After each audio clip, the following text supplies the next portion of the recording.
Bom, Rodrigo, primeiramente gostaria de te agradecer, né, por aceitar meu convite, pela oportunidade, Hum, para hoje, né, nesta live, abordarmos os aspectos, né, de Nebadon e a dualidade, tá. para a gente mergulhar nesse tema aí, não só no universo local de Nebadon, mas principalmente na Via Láctea, tudo que impactou, né, no planeta Terra, para a gente compreender, né, e os seus seguidores, os meus, poderem ter mais detalhes, né, no que tange ao conceito da dualidade, né? E essa interpretação de o bem contra o mal, forças negativas, para a gente trazer aí assuntos nesse aspecto. Ok, perfeito. Então, Vamos lá, Rodrigo, vamos ver se eu desculpa, lembro das coisas. Vamos ver se eu lembro das coisas. lembra assim, Aberinte ajuda, Starreri, Aslo, só chamar o pessoal aí. Perfeito. Beleza. Então, Rodrigo, antes de adentrarmos no tema Nebadon e a dualidade, né? Gostaria de apresentar o conceito, né, do multiverso, as suas, né, facetas, com base no livro Os Sete Samurais, né? Então, onde há aquele diagrama no livro Os Sete Samurais, onde está lá explicando, né, Nebadon, o quadrante de acto dual, só para que o público tenha um entendimento maior do próprio conceito de um universo local, né, o que representa isso dentro de uma escala cósmica, né? Pois bem, Nebadon, nosso universo local, onde está situado a Via Láctea, está inserido no grupo Acto Dual, que representa o conjunto de 21 universos locais dentro do quadrante de Adam Christus. E o quadrante de Adam Christus possui um grupo de 1.417 universos locais. Logo, o quadrante de Adam Christus está situado no superuniverso de Overton, que possui bilhões de universos locais ativos e em formação, que tem um Versa como capital. E o superuniverso de Orvoton faz parte de um grupo de 12 superuniversos que possui Avona Chantar como centro gerador. Rodrigo, quais foram os principais desafios enfrentados pelos Voronandex, Lalonandex e diversos outros seres das mais variadas ordens cósmicas para criar esse tipo de estrutura política administrativa no multiverso e para trazer os projetos genéticos do plano imaterial para o plano da matéria bariônica, da fisicalidade? Olha, eu acho que, pelo que eu lembro, que eu recordo dos códigos do Starrett e Anson, o maior desafio foi justamente prever as leis da fisicalidade bariônica. Porque, assim, no plano imaterial não existem as mesmas leis. Não existe a ação e reação, causa e efeito como nós temos aqui. Então, era desconhecido, era tudo uma coisa nova. Então, na medida que foi se formatando a estrutura bariônica, energia escura e matéria escura, as leis que a gente chama da física, do caos e toda aquela história, foram se formatando de uma forma nova. Então, para eles todos, era uma novidade como que a consciência de um Voro, de um Lanunadek, de um Melquisedeque, de uma esfera material, iria se comportar quando ele estivesse envolvido num corpo biológico. Esse foi o grande desafio que ainda continua sendo. E pensa, enquanto você é um ser imaterial, você é energia monádica ou supramonádica. Então você não está preso a um corpo, tu está ligado à fonte que tudo é em tempo integral. Você é a Deus em ação em qualquer lugar do multiverso. Mas a partir do momento que você começa a usar um invólucro físico, seja de 4D, 5D, 7D, 8D, não importa, você tem uma limitação mensurada na própria estrutura bariônica molecular, onde a tua consciência cósmica não é igual. Então você perde a referência entre o imaterial e o físico, ou seja, você tem uma lembrança do plano imaterial, mas não se aplica ao nível físico. Entende? É que nem uma pessoa, por exemplo, que esteve sempre acostumada por exemplo, a andar num carro de 10 cilindros, com uma potência absurda, na Alemanha, que pode correr a velocidade que quiser, vem aqui e aluga um carro 1000. O carro, sabe, é limitado. Ele vai se sentir estranho, porque aquilo não é o que ele está habituado. Então, esse foi o maior problema, o desafio, a nova percepção cognitiva no modelo bariônico, em todas as raças. Por isso que foi criado o MCM, para trazer a percepção imaterial para o nível físico. Perfeito. Agora, Rodrigo, para a gente analisar o conceito da porcentagem da dualidade de Nebadon, né, que seria aí um limite de 64% e chegou até 84%, né, ultrapassando o seu projeto inicial, irei utilizar como base aquela estrutura do livro Sete Samurais, onde há uma comparação básica entre Nebadon e Shinkara, para que nós possamos comparar de forma resumida, claro, a estrutura administrativa desses dois universos locais, para que possamos entender o conceito da dualidade gerado em Shinkara e em Nebadon. Pois bem, cada universo local e seus aglomerados de galáxias acaba sendo um reflexo da estrutura administrativa que faz parte. Para que possamos entender o alto nível de dualidade gerado em Nebadon, vamos utilizar como parâmetro o modelo administrativo de Mika em Nebadon e de Starrer em Shinkara, espelhado diretamente no modelo do centro de um verso, no caso de Shinkara, né? Então, em Shinkara, houve uma dualidade de 5%. Já em Nebadon, o projeto de 64% atingiu 84%. A categoria em Shinkara era experimental Voronandek. Já em Nebadon, experimental de filho paradisíaco. E os filhos paradisíacos com outorga cocriacional, em Shinkara, eram submetidos à auditoria direta dos Sete Samurais e a Starrer e Enson. Já em Nebadon, esses filhos paradisíacos interagiam com o conselho de Mika, porém tinham liberdade operacional. Logo, né, não havia flexibilidade nas leis em Shinkara e em Nebadon, sim, havia flexibilidade nas leis. Então, Rodrigo, nesta análise comparativa entre os modelos de administração de Mika em Nebadon e de Starrer em Shinkara, quais foram os principais fatores que geraram tamanha distorção entre os índices de dualidade entre Nebadon e Shinkara? Bom, primeiro que o Starrer, na frequência Jansson, nunca acreditou que uma consciência cósmica perdida no corpo biológico limitado poderia manifestar o Cristo cósmico. Ele nunca acreditou que isso fosse possível, coisa que o Mika acreditou. Então, a aposta do Mika era que, através da dor, do sofrimento, da dualidade, o Cristo se manifestaria. Só que ele caiu do cavalo, porque ele nunca esperou que as forças trevosas chegassem a tal nível de aprisionar, inclusive, filhos paradisíacos. Então, a divergência era a seguinte: Mika teve a liberdade de fazer uma experiência com a própria hierarquia dele, mas ele nunca acreditou, ele nunca teve a percepção que um filho dele poderia se negativar a tal magnitude. Então, na verdade, o que acontece com o Nebadon é que Mika deu liberdade ao ponto de aguardar e criar, de certa forma, a separação de joio do trigo propositalmente. Então ele falou, bom, se o ser não tem capacidade de manifestar o Cristo, a gente vai separar o joio do trigo, inclusive a nível de filho paradisíaco.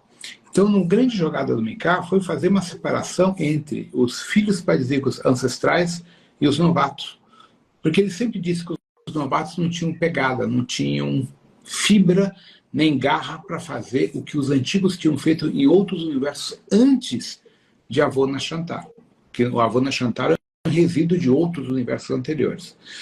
E Mika vem de outros anteriores. Starrer também, Metraton também, Emanuelis também. Então, o Starrer manteve o quê? Ele manteve o padrão anterior a Avona Shantar, que é uma ditadura. É assim, ponto final. Quem não quer, não vem para cá.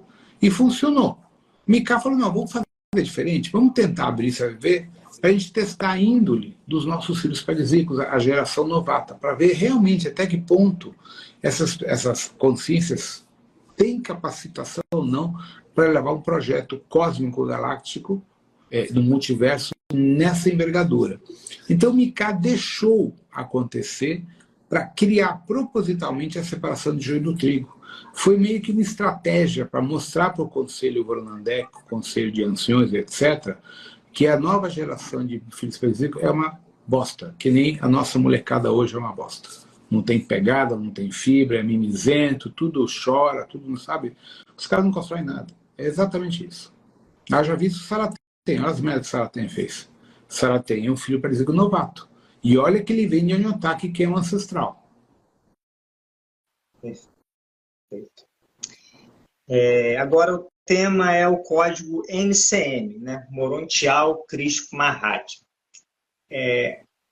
Esse é um trecho, né, do livro Naoshi, bem curtinho. A ideia era gerar deuses na fisicalidade, através de um DNA aperfeiçoado. Dessa forma, a proposta do Conselho de Unversa de testar o genoma MCM era uma possibilidade inovadora. Esta proposta estabelecida em Unversa foi aderida por milhares de filhos paradisíacos para realizarem experimentos em seus domínios. O projeto MCM sofreu vários ajustes em diversos procedimentos genéticos das equipes da Ordem Santa Esmeralda e seus geneticistas. Mas o desafio era transferi-lo para a esfera material entre 6D e a densidade maior de 4D. Então, Rodrigo, quais foram esses principais desafios que as equipes da Ordem Santa Esmeralda enfrentaram para trazer o MCM para a esfera da fisicalidade entre 4 e 6D dentro do universo local de Nebadon? O problema foi preparar células. O grande problema era que as células do nível físico, os 4D, astral 5D e astral 6D, não comportavam a irradiação eletromagnética de um padrão imaterial. Então, o MCM, ele foi o quê? Ele é um código genético crístico de uma hierarquia imaterial que foi modulado, baseado na estrutura molecular de... A gente não tem essa matéria aqui, seria comparar o diamante, o quartzo com silício e outra estrutura. Elementos que na nossa tabela periódica não existem, tá, aqui na Terra. Então, são elementos que seriam 140 e pouco, elementos tanto. A gente não tem aqui, não adianta nem dar um nome. Esse elemento químico, que é a densificação do táquio, tá?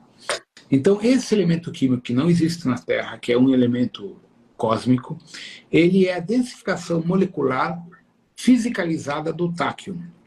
Então, através dessa estrutura que foi feita pela Ordem Lanandek, pelos Lanandek, foi possível criar estruturas, cadeias de aminoácidos, tá? Ou seja, genomas, que pudessem absorver a frequência neurocognitiva imaterial para o nível fisiológico. Essa foi a maior dificuldade que se existiu na Ordem Santa Esmeralda, onde se fizeram muitos testes, muitas pesquisas que falharam. Até que, por fim, pegando matriz do Yansak, dos dragões primordiais anteriores a todos, eles encontraram um modelo bariônico, taquiônico, que pode ser recriado, copiado e adulterado para os felídeos, depois para os aviários, e com base nessa mistura, criaram o MCM humano de Lyra Avior.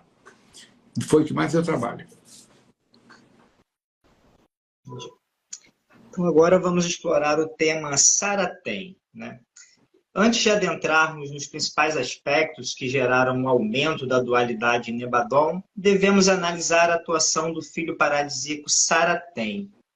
Os engenheiros das equipes de Saraten desenvolveram uma inovadora tecnologia chamada Sextastron, que mudou a disputa da dualidade em muitos universos locais, afetando Nebadon. O Sextastron, ou cristais de Sextastron, possuem a capacidade de aprisionamento da alma e de sua rede neural. Esta tecnologia gerou o aprisionamento de milhões de filhos paradisíacos sem o consentimento de Mika e do Conselho de Salvaton. Com esta nova situação, o Conselho de Mika pediu a intervenção e auditoria dos 7 samurais. Então, Rodrigo, queria que você desse, né, uma pincelada sobre o papel de Saraten, os seus principais projetos, né, que afetaram diretamente Nebadon, e quais foram as estratégias e tecnologias empregadas pelos 7 samurais e pela Supraconfederação para a desativação dos cristais de Sextastron e a liberação dessas almas aprisionadas nas bolhas de Sextastron. Tá. Bom, isso aí é bem complexo, porque na verdade assim, Quando se criaram os cristais Sexastron, aquilo foi um projeto de cibernético da hierarquia de Saraten, baseado em alguns experimentos primitivos do Eniotak. Então, quando ela pega essa estrutura, ela elabora uma tecnologia supradimensional, porque ela tem acesso à supraconfederação, e consegue criar um universo paralelo, sem que ninguém soubesse, copiando arquivos do Eniotak de Unversa. E ela vai replicando isso como holodeck dentro do hiperespaço em bolhas da K. Nesses processos, ela descobre esses cristais Sexastron, que são usados depois no processo de manipulação por abdução e controle através de nanotecnologia. Então, todos os seres que estão atrelados aos cristais Sexastron ficam aprisionados a nível de alma permanentemente. E isso era desconhecido. Então, os primeiros sinais dos cristais Sexastron foram identificados, das 258 galáxias, na verdade, no conflito em Andrômeda. Ali se descobriram que haviam anomalias de frequências estranhas dentro das bolhas da K, até que se entendeu o porquê que os seres de alguns planetas ficavam em estado letárgico, de euforia ou de autodestruição sem sentido, totalmente intolerantes e focados em destruição, gerando mais ectoplasma, aquela coisa toda. Então, os cientistas ligados aos Sete Samurais, tá, ao Toran, que é o Shontor, ao Akira, ao Ashirion, identificaram isso nas suas pesquisas, e aí se encontrou a estrutura real da bolha de Sexastron e dos cristais Sexastron. E aí se começou uma investigação de encontrar como rastrear isso, porque até então ninguém sabia como rastrear isso, que era algo novo.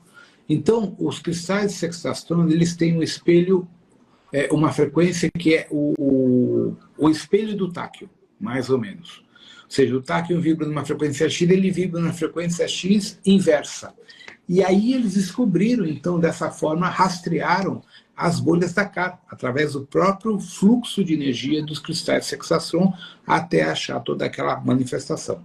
E a partir desse processo, eles vão encontrando e rastreando várias bolhas da K com milhões e bilhões de seres aprisionados das guerras de Andrômeda, depois da Via Láctea, e das outras galáxias do conjunto Arocha.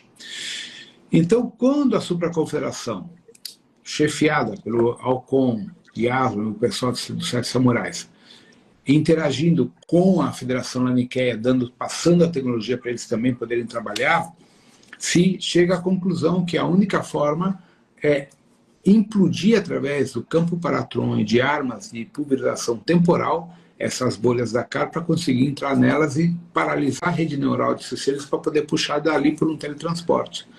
Só que o que eles descobrem? Que uma grande parte das almas presas nos cristais de sensação, elas estão no estágio de loucura psiquiátrica e de guerra, morte, eles só tem isso dentro da mente deles. Então, onde eles encarnarem, eles vão criar guerra, morte e destruição. Então, eles são transferidos para mundos de quarentena. Alguns ao longo da zona neutra da Via Láctea, outros em outros lugares. Alguns, inclusive, são no vácuo entre as galáxias, em bolhas de Dakar criadas pela supraconfederação para tentar encontrar um tratamento psicológico para esses seres. Então, a partir daí, vem as investidas de fazer o quê? A identificação, localização e o resgate dessas almas, quando possível, vivas. Aí, os tronados chegaram à conclusão que, pelo entrelaçamento quântico, nem todas podem ser resgatadas, porque elas estão transmitindo para o eu sou o efeito tipo Alzheimer. Então, muitos eu sous pedem o corte, ou seja, a desintegração sumária, que é a segunda morte cósmica. Então, isso também entra a questão dos tronados maiores. Perfeito.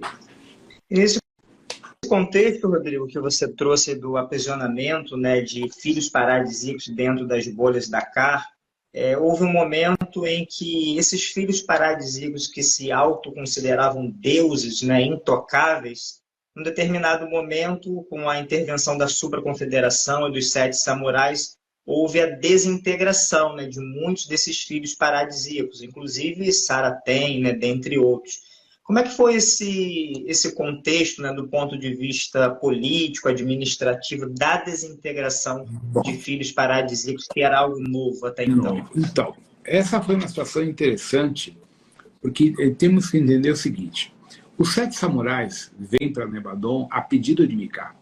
Micah solicita a Issaher, porque Issaher faz parte de um dos 21 Volunandecs do Conselho de Avona Shantar, né? Então, como Issaher e o Micah são amigos e conhecidos há bilhões e bilhões de anos anteriores, e o Micah viu que a situação estava complicada, o Micah não quis assumir uma postura ditatorial por ele ser o gerenciador do Nebadon. Ele preferiu uma intervenção externa que, para no dia de amanhã não falarem que Micah foi ditatorial e foi um ditador. Tá? Então ele prefere uma auditoria externa. Então nessa auditoria ele deu carta branca aos 7 samurais. Faça o que tiver que ser feito. Quando os 7 samurais começaram a intervir e chegaram, primeiro foi Asper, o Shopates, que era um filho parzico ternário. Foi desintegrado num duelo com o Yaslan. Depois, quando eles encontraram Saratem dentro de uma bolha Dakar, no núcleo do império deles, no hiperespaço, Saratem tentou matar o Yaslan, o Alcon e os 7 samurais. Mas a questão não era essa, que eles não são tangíveis. A questão é que eles se deram conta que a loucura de Saratem e o desdobramento de todos os fractais de Saratem iriam criar a destruição de diversas galáxias e a desintegração de bilhões e bilhões e bilhões de seres e, consequentemente, de filhos paradisíacos e administradores do universo, ligados no desdobramento. Então, quando eles se deram conta que esse era o efeito da doença neurocognitiva de Saratem, os 2 samurais tomaram a decisão de desintegração, como aconteceu com o Asper.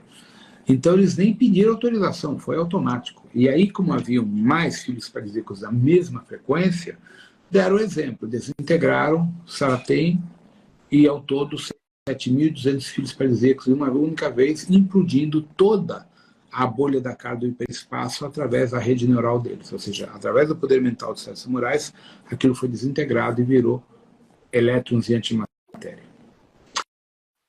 Aí o desdobramento desses seres vão morrer gradualmente numa linha sequencial de eventos cósmicos nos próximos processos quânticos. Porque eles não têm mais a fonte, né? Então eles vão desaparecer. Ao desdobramento afetando vários fractais que estavam a nível superior, né, por assim dizer. Perfeito. Agora o tema Andrômeda, né, a Guerra de Andrômeda. A galáxia de Andrômeda foi o palco de uma enorme... A galáxia de Andrômeda foi palco de uma enorme guerra no plano da fisicalidade, quando ocorreu a invasão das frotas estelares dos Shopates, né? Então, Rodrigo, gostaria que você falasse um pouco do poder de destruição, o poder bélico, né, dessas frotas estelares dos Shopates que invadiram Andrômeda e quais foram os processos, né, políticos e militares que deram início à Grande Guerra de Andrômeda. Bom, na verdade é o seguinte, os Shopates eles foram criados, desenvolvidos como genoma perfeito em Arcones, projeto direto do desdobramento de Saratem, partindo dos códigos originais em Otak e de outros filhos paradisíacos, que deu origem a Asper, e Asper criou, como consequência genética, a estrutura dos Shopates. Shopates são um genoma perfeito, basicamente, são em materiais 6D, não tem corpo definido, eles têm uma aparência indefinida. Lembra aquele fantasma Gasparzinho? Aquele desenho animado? Eles são tipo Gasparzinho, só que com a cabeça pontuda, mas flutuam e tem um corpo meio assim, tipo Gasparzinho, meio translúcido. O grande poder dos Shopates é a capacidade telepática deles e controlar a mente de qualquer outra forma de vida, principalmente pessoas, seres, né, mais fracos que ele. Então, conclusão. Os Shopates foram criados para domínio, conquistar qualquer outra raça inferior a eles, na mesma dimensão ou abaixo. E eles têm uma outra questão, eles se alimentam do ectoplasma neural e emocional das suas vítimas. Existe um filme, para quem não entende bem o que vai entender que é um Shopat, chamado John Carter Entre Dois Mundos. Nesse filme da Disney, de 2013, se não me falha a memória, ali aparece aquele ser que muda de aparência, que pode ser um animal, uma porta, qualquer ser, e que eles destroem Marte. Esses seres são os Shopates. Eles assumem qualquer imagem. Tá? Então, os Shopates foram prepararam a grande armada, junto com os reptilianos e arcones, e a galáxia mais próxima deles era Andro, Beta e Delta Andrômeda, até chegar em Andrômeda, né? Lembrando que Andrômeda, igual a Via Láctea, tem várias galáxias menores satelitais. Então, a questão deles era o seguinte: conquistar outras galáxias, outros mundos, para unificar as 258 galáxias infestadas por Saratem num único bloco. E desse bloco, assumir o poder com o tempo cósmico de Nebadon, partindo do hiperespaço.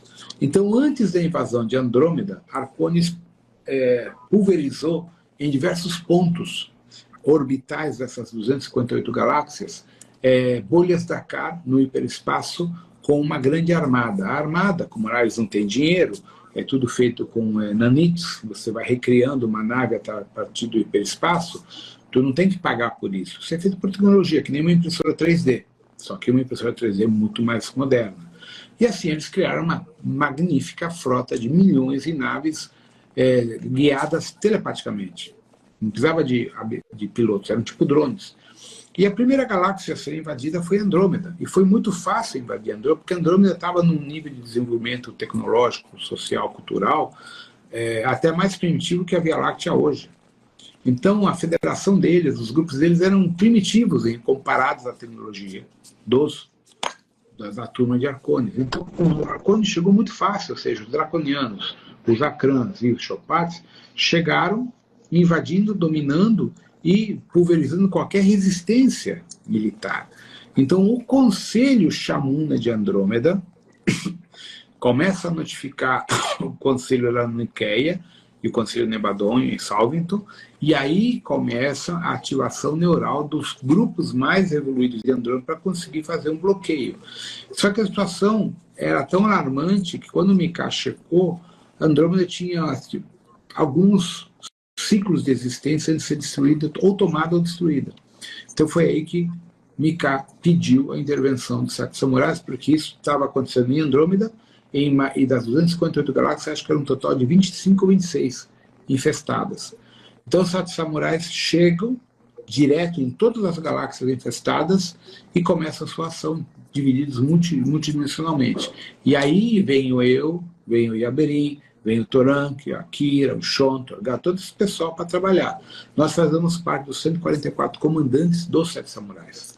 E nós somos que entramos nos corpos biológicos, temos um arsenal, um armário de corpos, a gente não incorpora, não encarna, a gente só usa corpos avatar. E aí a gente começa a coordenar a resistência e a transferir tecnologia, junto com a Laniqueia, para os grupos de Andrômeda. E começamos o resgate de Andrômeda até Andrômeda vencer a guerra e derrotar os Chopates. E nessa batalha também a frota Estrela da Vida atuou, né, Rodrigo? Sim, ela teve que atuar para salvar mundos, porque os Chopates têm aquela ideologia: se eu vou perder, eu vou matar todo mundo. Então a intervenção da Estrela da Vida foi justamente para impedir que o armamento de destruição galáctico dos Chopates fosse usado. Então eles teletransportavam a população inteira dos planetas, antes que eles fossem destruídos, para a própria Estrela da Vida, que são planetas, né, também. E aí aquilo era transferido para outros mundos em realidades paralelas. Isso foi que gerou novas realidades paralelas dentro de Andrômeda, que não estavam previstas. A evacuação de bilhões de seres de cada planeta. Perfeito. Agora o tema Comandantes Chopates. O comandante Asper, que pertenceu ao Conselho Central da Civilização Chopates, foi desintegrado por Yasmin Yas, como você acabou de mencionar. E, posteriormente, o comandante Hasder passou a exercer grande influência dentro do comando Chopates. Então, Rodrigo, quem é o comandante Hasder? Qual é a linha de atuação dele? Como foi esse processo da desintegração do Asper e a entrada do Hasder e seus poderes, né, de aniquilação de várias raças? Bom, na verdade, o conflito entre o Yasmin, porque assim, o Yasmin dificilmente entrava na matéria bariônica, era muito raro, mas às vezes ele fazia isso.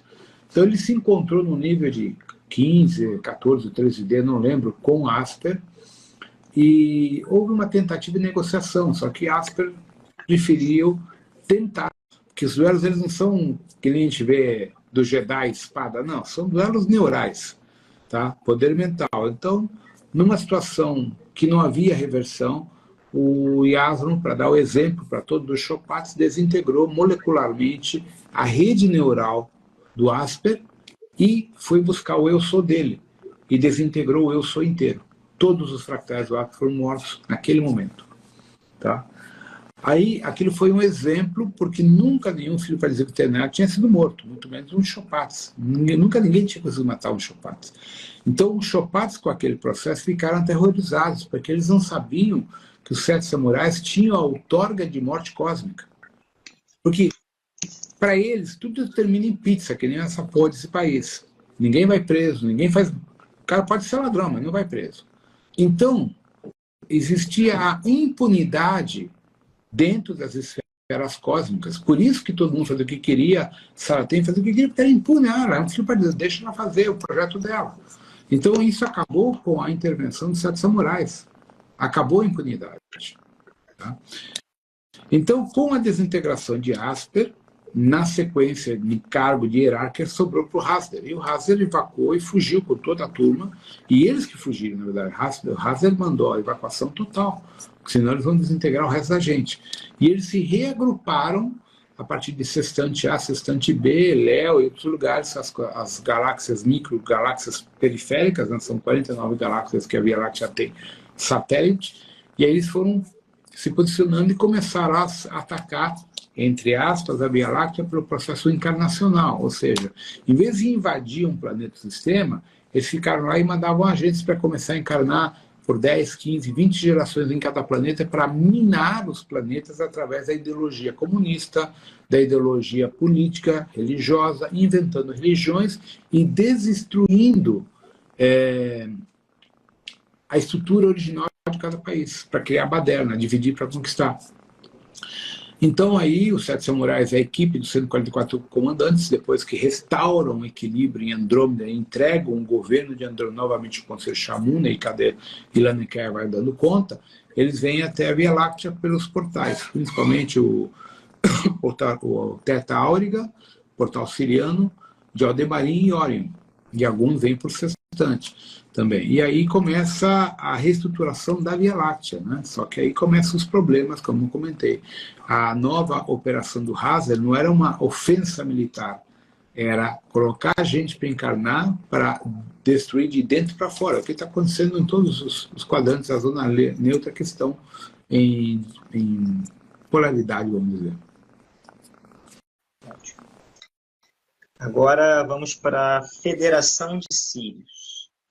Cerca de 150 mil naves de grande porte da armada dos Chopats e de Harkonnen cercaram a Via Láctea numa linha temporal aproximada entre 8 e 9 bilhões de anos, prejudicando o desenvolvimento de centenas de raças. As forças do Conselho Shamuna e dos Lanonandeks desdobraram os comandos Kumara e da Ordem Amarilis para ajudar nesta situação, requisitando a ajuda da Federação Laniqueia. Nesta situação, o grupo do comando dos 7 samurais investiu na mesma forma na evolução e na inserção das raças felídeas de Shinkara, nas imediações das estrelas de Sirius, Orion, Regulus, Denébula, dentre outros. A Federação de Shinkara iniciou, então, a formação da Federação de Sírios. Então, Rodrigo, você poderia nos trazer mais detalhes da formação da Federação de Sírios, né, por parte da Federação de Shinkara, e quais foram os genomas inseridos na fase inicial desse projeto? Bom, basicamente o que foi feito uma transferência paralela à história Sírios-Canopus, isso é paralelo, teve a fusão. O Conselho de Shinkara transferiu os felídeos, ou seja, gatos gigantes com um coeficiente intelectual altíssimo e poderes paranormais acima da média, acima dos próprios Chopats. Então eles deram um salto. O que eles fizeram? Pegaram mundos já avançados de Shinkara em níveis 15, 18, 20D, transferiram para esses sistemas como teletransporte e estabilizaram eles dentro da Via Láctea pegaram os felídeos que já estavam aqui e evoluíram eles em 3, 4 gerações, fazendo transferência genética e cognitiva. E assim prepararam uma equipe militar, uma equipe cognitiva, uma equipe fisiológica de 6D, 5D, alguns modelos em 4D, de felídeos capazes de confrontar as ações psíquicas dos chopates e as ações bélicas e as invasões planetárias reptilianas. Então, essa ação foi a que bloqueou o avanço reptiliano nas invasões planetárias, porque assim, a frota draconiana, quando chegava no planeta, as naves destruíam o sistema de defesa, pousavam e jogavam, por exemplo, 5 milhões de draconianos para destruir, que nem gafanhoto, entrar e destruindo. E a única forma de destruir isso era matando os draconianos com armas letais, mas que afetavam todos, ou confronto psíquico. Então, os felídeos tinham o poder de neutralizar a ação psíquica e desintegrar sem maiores perdas materiais dos planetas. Então, assim entram os felídeos aqui, através da frota de Shinkara. Então, na verdade, o que foi feito foi a transferência do exército felídeo de Amphaten, de Shinkara e de outros quadrantes internos de Shinkara para cá, acelerando o processo metabólico neural dos felídeos e depois dos aviários também, para poder criar um sistema de defesa natural aqui na Terra. E isso estabeleceu em Sirius uma nova federação que se juntou com as outras raças de Sirius Alpha, Sirius B, Sirius C, e por fim isso veio criar o Império Siriano. Muito tempo depois, muito tempo não, alguns milhões de anos, os canopianos que já tinham ascensionado, tinham participado do processo, viriam a interagir com a Ordem Kumara, elevando a rede neural do Império Siriano, felídeo e aviário, de um padrão militar bélico para um padrão crístico, levando eles para outro patamar, juntando-se com a esfera de Shinkara, que também era de energia crística. Ou seja, os felídeos e os aviários da guerra foram usados durante uma faixa de tempo como guerreiros, para resolver o problema. Depois que eles terminaram o problema, eles foram transferidos para outro plano. Perfeito. Rodrigo, já que você tocou em Canopus, né, na sociedade de Canopus, eu lembro que na live com o Valério sobre a Ordem Kumara, você explicou sobre o conceito de uma ascensão coletiva, né, de dezenas de planetas em Canopus de forma simultânea, né? Pode explicar esse processo para a gente, como foi essa ascensão grupal, por assim dizer, da sociedade de Canopus, e como isso interferiu com a relação com os felídeos? Na verdade, o que acontece é o seguinte: os canopianos, eles sempre foram tipo linha taoísta, sempre. Então, eles acreditavam só na lei da necessidade. E, ao mesmo tempo, eles nunca foram de se envolver nas questões bélicas e da polaridade física. Eles sempre pensavam no além. E eles combinavam a tecnologia com a capacidade da alma. Então, por exemplo, a gente é escravo de um celular. Eles não. Eles tinham um celular, mas não eram escravos. Eles podiam fazer tudo telepaticamente. Então, o celular deles era um complemento das suas capacidades psíquicas, essas sensoriais, não a única ferramenta.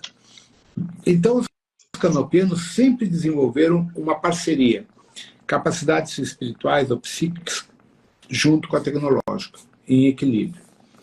Então, na medida que toda a sociedade planetária chegou a um nível de consciência maior e coletividade telepática, o Conselho Shamuna deu o toque. Está na hora de vocês transcenderem para um novo nível, porque não tem mais o porquê vocês estarem nessa fisicalidade de 6D. Então, todo o conselho dos 50 bilhões de seres daquele sistema solar, do Canopus 4, 7, não sei os outros números, eles se uniram numa rede telepática, tipo numa meditação em conjunto, e desintegraram o corpo num processo de quando você atinge a Kundalini lá em cima. Autocombustão. E autocombustão. E transcenderam para outro patamar. Né? Então, esse foi um exemplo de uma sociedade planetária, 50 bilhões de seres, em conjunto, em sincronicidade, atingiram autocombustão de comum acordo numa fusão telepática em diferentes planetas. Foi magnífico. E esse processo canopiano dá origem também a uma nova linha de filhos paradisíacos, muito mais equipados, muito mais capazes, muito mais elaborados que os filhos paradisíacos que foram criados na base da merda aí que a gente tem aí. porque eles têm experiência, eles nasceram do processo primitivo, não foram feitos prontos, porque assim, como você cria um filho paradisíaco? Você é um filho paradisíaco, você procria e cria outro. Ele não tem experiência em porra nenhuma, entende? Já nasceu pronto, mas é o babaca. Agora, tu pega que nem Canopus, ele passou por todos os processos, todos. Então, quando ele chega a nível de consciência de filho paradisíaco, ele é um co-criador nato. Ele passou por todos os processos. Então, ele tem experiência, ele tem tudo. Então, tudo que ele for criar, ele tem um registro de experiência. Essa é a diferença. Sirius, né, é um portal de irradiação da Ordem Kumara, onde diversos avatares passaram, né, pelas escolas universiais Kumaras. Poderia citar Jesus, Gautama, Eumora e muitos outros avatares e mestres ascensos. Qual é o princípio da formação, né? Em que época foi formatada essas estruturas, essas primeiras universidades, escolas Kumaras conscienciais e sírios? E, a partir disso, qual foi o foco de radiação desses avatares atingindo todo o Nebadon? Na verdade, no caso de Sírios, a irradiação das escolas Kumaras começou por Canopus. Quando Canopus começou a fazer contato, depois que tinha transcendido com o Conselho Siriano, se criam as escolas Kumaras em Sirius Alfa. E depois em Mimosa, do Cruzeiro do Sul, e depois as Três Marias de Ório. Eles começam por Sírios. Por quê? Porque os canopianos tinham uma relação muito boa e muito harmônica com o Império Siriano, principalmente com os felídeos, que vinham de Shinkara, que já vinham de energia crística. Então eles tinham que tirar os felídeos da frequência da guerra e levar para o patamar de Shinkara, que era um patamar crístico.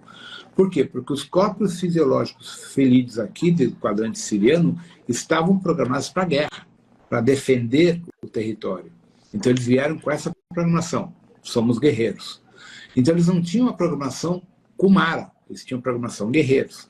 Então a desativação da frequência guerreira cabia aos Kumaras, aos canopianos, pela fusão que eles já tinham. Então os Kumaras de Canopus fazem essa reativação e ativam genes Kumaras nos felídeos e nos aviários, e depois nos humanos e sírios que o Leonardo tinha largado ali. E assim surge a ordem Kumara siriana, que vai se ramificar em outros quadrantes. Esse modelo foi usado pelo Conselho de Salvington para ativar, através desse modelo imaterial, diversas outras galáxias de Nebadon pelo mesmo padrão cognitivo. Perfeito. Agora vamos entrar na temática da Guerra de Órion, né? As diversas intervenções em diferentes rotas comerciais e a tomada de planetas que estavam localizados em setores limites entre as rotas da então Aliança das Federações e os grupos draconianos acabaram provocando conflitos armados e ataques de forma aleatória no início dos confrontos, gerando nos arredores da constelação de Draco, Pégaso, Perseu e Cassiopeia os primeiros confrontos entre naves mercantis e naves militares. As naves militares dos Dracos acabaram aprisionando as naves mercantis, que não possuíam estrutura bélica suficiente para se defender das naves militares dos draconianos, que começaram a fazer reféns e escravos, que foram usados como cobaias para suas pesquisas de eugenia genética. Os grupos e familiares das delegações das naves cargueiras de mineração que foram interceptadas e aprisionadas se rebelaram, e a indignação de todos os grupos prejudicados alimentou a demanda pela guerra e pela neutralização da armada draconiana.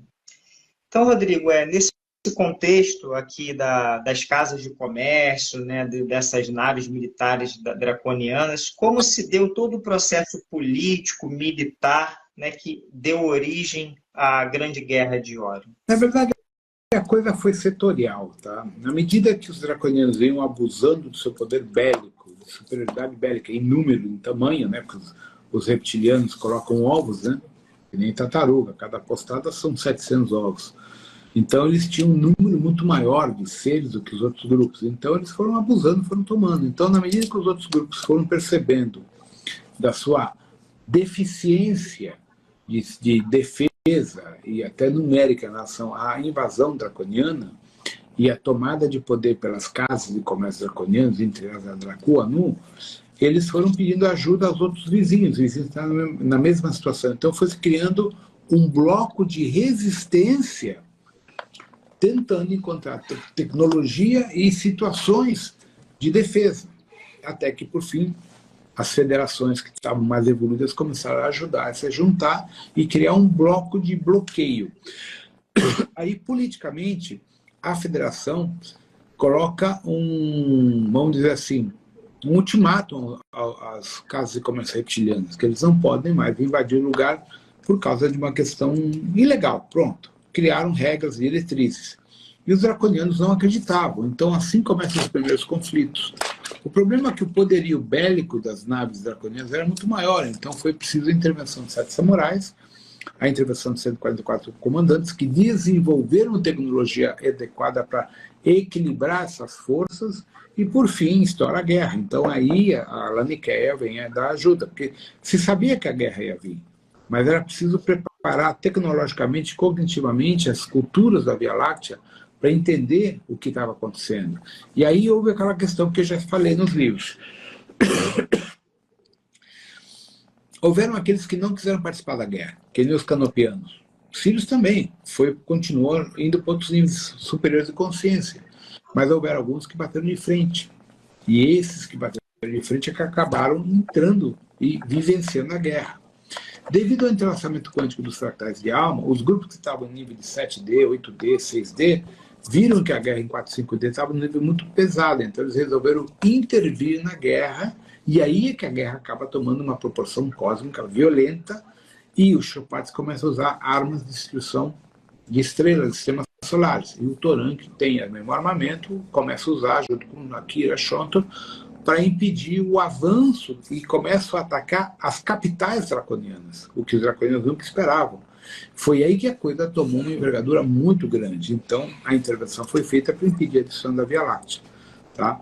Mas, politicamente, o que ocorre originalmente é uma tentativa de criar um bloco de resistência à invasão draconiana. Perfeito. E o Toranque, durante esse conflito, ele acabou desenvolvendo um sistema de hackeamento que possibilitava o bloqueio, né, e a paralisação de alguns sistemas operacionais de naves draconianas. Você se lembra, Rodrigo, dessa tecnologia desenvolvida pelo Toranque?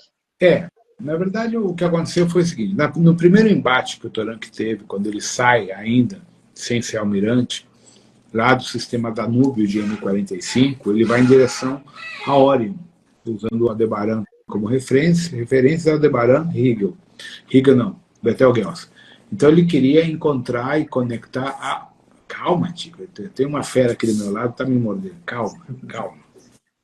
Então nós temos... ele queria fazer conexão com a federação local, né? Porque lembra que o Nara separou as 49 castas, né? Então ele estava querendo juntar as castas. Então no primeiro embate do Toranque ele é derrotado, destrói toda a armada dele. Quando eles conseguem, através das sucatas, das naves draconianas abatidas, ele descobre a tecnologia reptiliana.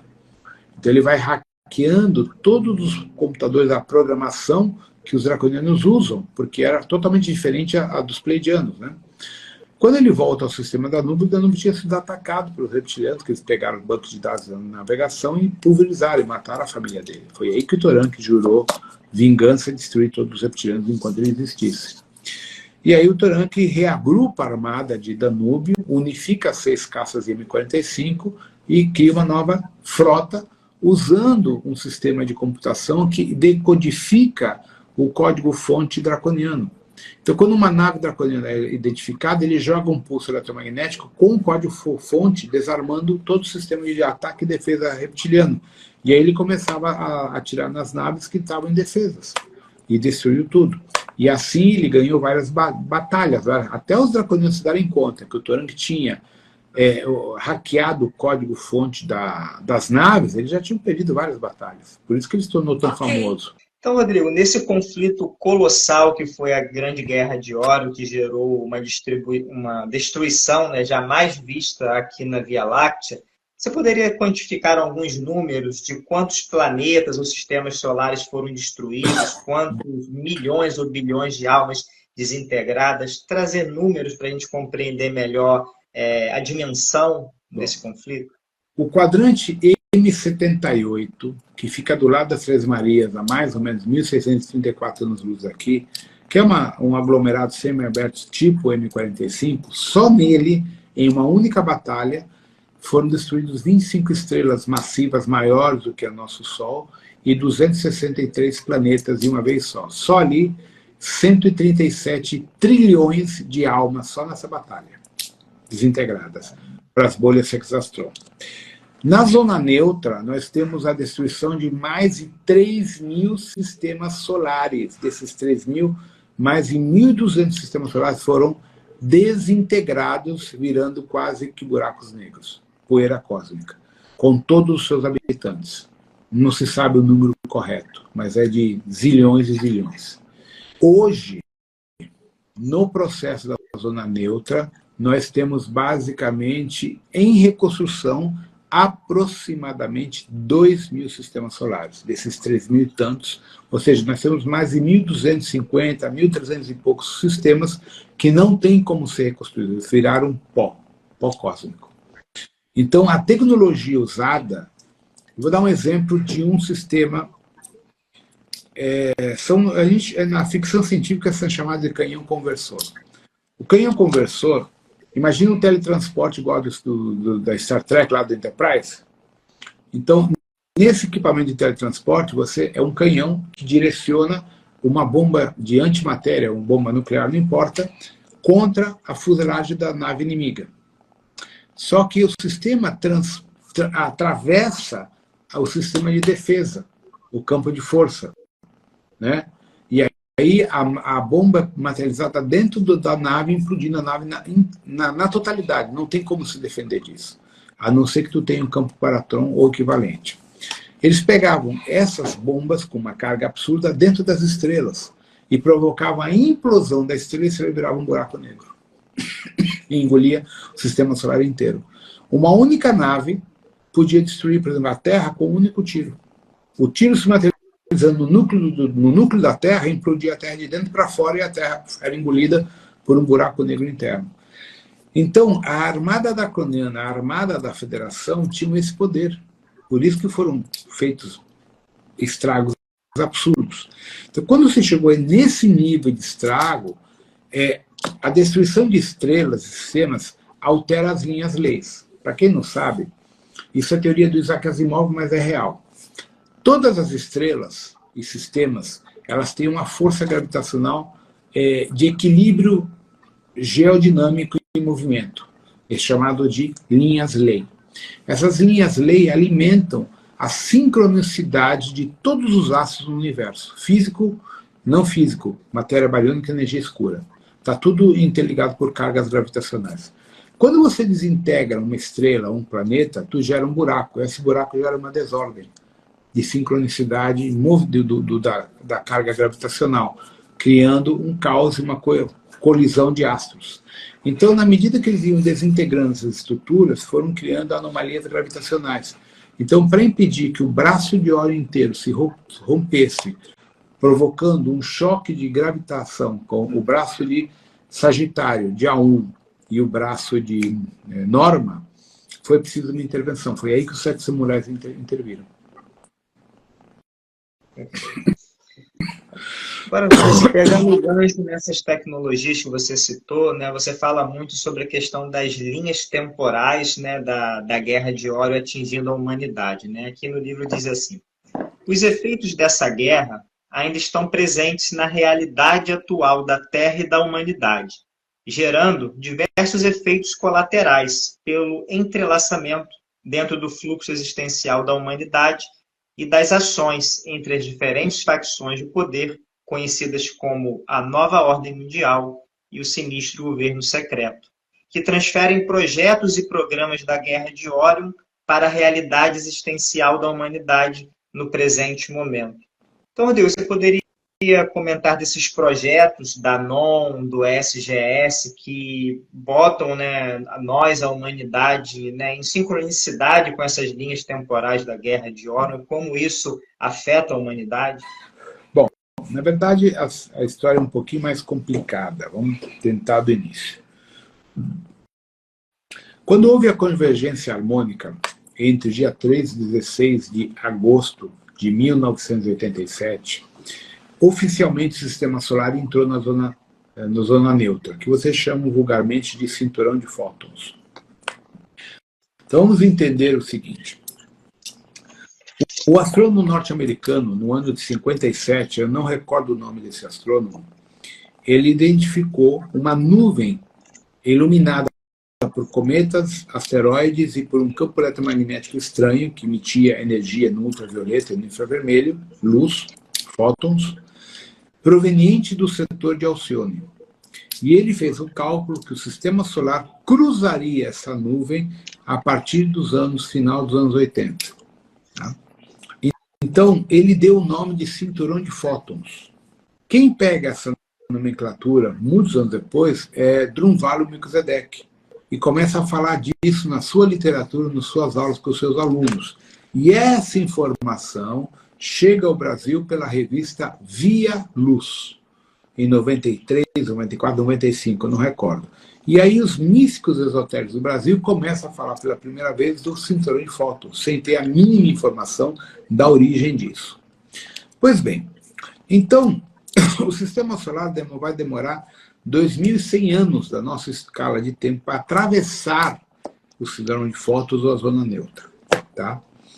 Então, tecnicamente, dentro da zona neutra, eu acabei de comentar, nós tivemos a destruição e a desintegração de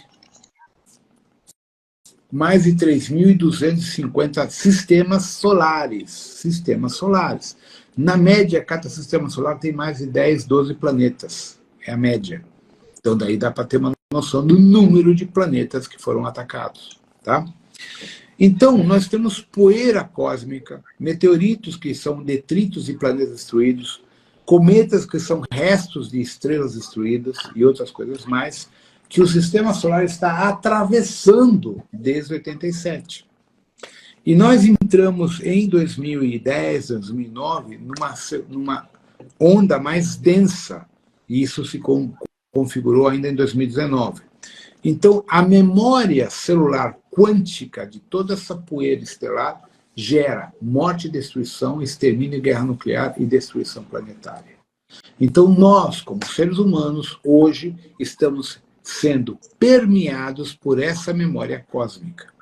Então, o SGS, o Sinistro Governo Secreto, etc., aproveita disso, modula os metais pesados que a gente consome nos alimentos, mais Wi-Fi, Bluetooth e frequências eletromagnéticas, e repolariza essa informação da poeira cósmica, potencializando as guerras, os extermínios, a intolerância humana e tudo que está acontecendo hoje.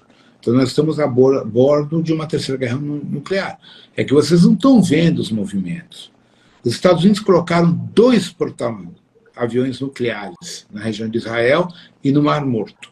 O Mar Morto faz a divisa com a Ucrânia e Rússia. O Putin já avisou, se vocês cruzarem a linha, eu vou sentar o cacete em vocês. Então, nós estamos a isso de um conflito nuclear. E aí todo mundo vai se foder, não vai sobrar para todo mundo. Vocês esquecem que esse país aqui produz urânio enriquecido e vende para o mercado. Nós temos 2 ogivas nucleares para cada capital brasileira. Culpa do Nine, quando foi se meter onde não devia. Tá? A situação, vocês não têm noção. Por isso eu falo que eu não sou envolvido a geopolítica, mas para as pessoas entenderem um pouco, é por isso que eu falo, assistam os programas do professor Luiz Vale Peixoto, porque ele tem uma visão geopolítica que eu não tenho. Ele tem informação de todo o movimento político, governamental, que eu não tenho, porque eu não me interesso, não estou nem aí, entende? A situação está muito pior do que vocês imaginam, bem pior. Tá? Então, para vocês terem uma ideia, como foi possível que bombardearam Israel? O alto comandante de Israel hackearam o celular dele, e a partir daí desativaram o domo de bombardeio em Israel, por isso que conseguiram acertar Israel. Agora imagina a tecnologia para conseguir hackear o telefone de uma pessoa de segurança máxima em Israel.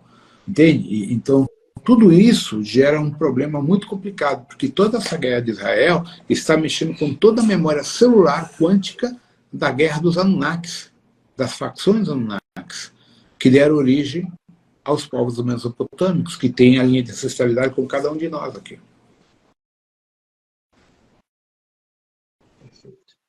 Então, Rodrigo, agora o tema barreira de frequência.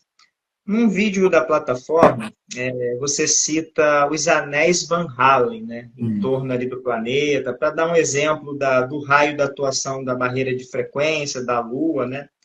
E você faz a seguinte afirmação sobre a barreira de frequência. Funciona como um isolamento neural. É uma frequência eletromagnética que restringe frequências externas do universo, deixando a Terra em quarentena. Não é uma muralha, como alguns dizem, pois veículos físicos atravessam normalmente essa estrutura. Nossas ondas telepáticas, neurais, taquiônicas e psíquicas da rede neurológica entre nossa alma e nosso corpo físico, em nossa parte cerebral, não consegue atravessar este isolamento cognitivo, gerando assim nossa amnésia e não tendo lembranças das nossas encarnações anteriores, né, muito menos de nossa origem cósmica. Então, Rodrigo, eu gostaria que você falasse mais da atuação da barreira de frequência aqui no planeta Terra, como isso atrapalha o nosso processo ascensional e o processo da instalação da Lua por parte dos draconianos há aproximadamente 20 mil anos atrás em nossa órbita. Bom, a história é bem complicada, porque, na verdade, a gente teria que voltar para a época de Satik. A Lua, até segundo John Lehr, segundo as informações do projeto Majestic 12, a Lua foi criada, montada e construída na órbita de Júpiter. Era uma Lua de Júpiter que foi adulterada, escavada e reestruturada, tecnologicamente construída na órbita de Júpiter e veio pelos draconianos para cá. O Sistema Solar, ele fez parte da Federação, foi atacado, destruído, foi conquistado pelos draconianos, depois foi tentado a sua reconexão à Federação. Então ele já teve de vários lados do time, vamos dizer assim, da barreira, né? Então, quando a Terra se torna um planeta de quarentena oficial, o que se faz? Você coloca um simulador quântico encarnacional, coloca o planeta em barreira. Por quê? Todos os genomas que foram desenvolvidos aqui não têm conexão com a parte externa. Pelo seguinte, isso aqui é um simulador quântico encarnacional. Então, as raças que aqui foram desenvolvidas foram usadas que nem aquele filme Westworld, só que misturado com Avatar. Você deixa teu corpo em criogenia, num simulador quântico, e entra no corpo Avatar para ter uma experiência e volta para o corpo. Que nem entrar no cinema. Eu vou ver um filme e saio. Então, cada vida humana com uma média de 75, 80 anos equivale com quase 2 horas do lado de lá deles. Então você entrava, ocupava um corpo, sem memória, para ter tua experiência do que era o padrão humano ou élfico que fosse na época. Quando o Sistema Solar ficou do lado de lá da zona neutra, do lado draconiano, os draconianos assumiram o poder, o controle e reestruturaram a barreira de frequência e trouxeram a Lua para cá para remodular toda a barreira de frequência num nível de dificuldade altíssimo e reestruturaram o sistema de segurança de reentrada da rede neural para o corpo criogênico. Então, um exemplo bem complicado. Imagina o seguinte, que você tem um coeficiente intelectual como arturiano de 500 QI, de 500. Aí você vem para cá, tem 1, 2, 4, 5, 6, 7 encarnações como humano, sem memória de nada, mas ao longo dessas encarnações, tua rede neural caiu a 80. Quando você morrer e tentar voltar ao teu corpo, tu não consegue, porque o sistema de segurança não permite. Como é? Se você sai com 500 e quer voltar com 80, você não é o cara. O sistema bloqueia. E isso faz com que, através da religião, você seja obrigado a reencarnar permanentemente. Isso foi o que os draconianos fizeram na matriz de controle planetária. criando a barreira de frequência numa frequência que impede de você voltar a reencarnar, voltar para o teu corpo, ficando aqui reencarnando como presidiário. Então, a Lua tem o poder de modular a barreira de frequência e conectar os deuses com os pactos satânicos no controle neural da humanidade. Agora, nosso tema é Toliman e Aster Sherhan. A informação passada por muitos canalizadores sobre o sistema de Toliman ser a origem do comandante Aster não é totalmente equivocada, mas existem muitas deturpações sobre esse mítico comandante, que na cronologia terrestre ascensionou há cerca de 2,5 milhões de anos. O legado deixado por Aster Sherhan é muito valioso, mas não se trata de um ser, mas um comando imaterial de redes neurais que constituem as leis e a legislação local, com base numa rede de supercomputadores quânticos que foram idealizados pelo antigo indivíduo Aster Sherhan, que é um fractal da emanação do trono de Arcanjo Miguel. Rodrigo, qual foi o processo político-militar que Aster enfrentou em Toliman, onde ele, de forma pacífica e diplomática, conseguiu evitar uma guerra de grandes proporções nesse sistema? E como foi o seu processo de ascensão em Toliman? Bom, na verdade o que acontece é o seguinte. Toliman tinha humanos, era uma das colônias do Onara. Então Toliman acabou encontrando, por causa da dualidade, polaridades internas e, para variar, políticos. Né? Sabe, político é uma bosta em todo lugar. Então, quando o Aster, ele tinha um cargo tipo coronel, almirante, uma coisa assim, ele se deu conta que os políticos iam gerar uma guerra nuclear por interesses políticos. Então ele reuniu todos os seus comandantes e falou, não é justo que o povo pague pela imbecilidade. Sabe o artigo 142 que não foi usado aqui? Foi exatamente isso. Exatamente isso. Ele assumiu, dentro de um artigo da Constituição de Toliman, de Agena, sem derramar sangue. O que ele fez? Em vez de usar armas de fogo, usaram paralisadores. Então, os seres atingidos eram paralisados e eram entregues a um hospital psiquiátrico. E assim ele assumiu o poder, sem derrubar sangue, reestruturou toda a sociedade, realinhou, prendeu todos os políticos corruptos, acabou com os políticos, colocou um IA no poder, a nível de IA no poder no sentido de legislação. Tu tem um computador, não pode ser alterado, a lei é essa, assim, assim, quem cumpre, quem não cumpre, está fora. E criou as diretrizes para os sistemas de Toliman e os agregados. Depois de 70 anos, quando ele viu que estava tudo certo, 90 anos a linha de tempo deles, quando estava tudo ok, tudo certo, ele entrega o poder a um conselho administrativo gerido por um IA. A função daquele IA é propagar e garantir que as leis sejam cumpridas. O conselho é discutir as inovações sociais na medida que a sociedade vai evoluindo e que a tecnologia vai evoluindo junto com o IA. Então ele entrega o poder, todos os que tinham sido presos foram tratados psicologicamente como psicopatas, né? Porque eles diziam o seguinte, uma pessoa que é capaz de machucar outra é doente, então ela não pode estar solta. Um político que é mesquinho, avarento e ganancioso é doente, ele tem que ser preso, detido, ele não pode atuar como político. A partir do momento que um político está num cargo, ele está ali para ajudar a sociedade, não para roubar. Então, dessa forma, ele criou toda uma nova estrutura. E nesse processo ele conheceu Toranque, Shonto, Garma, Akira e Shiro e se juntaram. E começaram o projeto de unificação dos humanos, que o Nara tinha dividido nos 49 castas, até conhecer o grupo do planeta Pu, dos apsianos. Aí começa a fusão com os apsianos e com os zeta retículos, criando a reintegração das culturas humanas humanoides em pró de uma vida melhor, sem guerras e com as diretrizes em dia. E aí vai se formando a base da Aliança Galáctica. O Aster alicerçou tudo isso. Quando o Aster vê que já ele fez o que era o suficiente, ele tinha que voltar à estrutura do Miguel. Então ele ascensiona num processo de autocombustão e deixa o legado. Então, em homenagem a ele, se cria o Comando Astar a nível galáctico. Então, o Comando Astar, ele não é só de Tolima. São diversos grupos de radiação de Miguel, Gabriel, Uriel, que, em homenagem a ele, integraram diferentes raças da Via Láctea dentro de uma bandeira chamada Comando Astar, que é quem leva hoje a linha de frente da operação resgate de todos os 634 planetas em quarentena e adjacências que precisam de ajuda resgate na sua reintegração cósmica perante a fonte.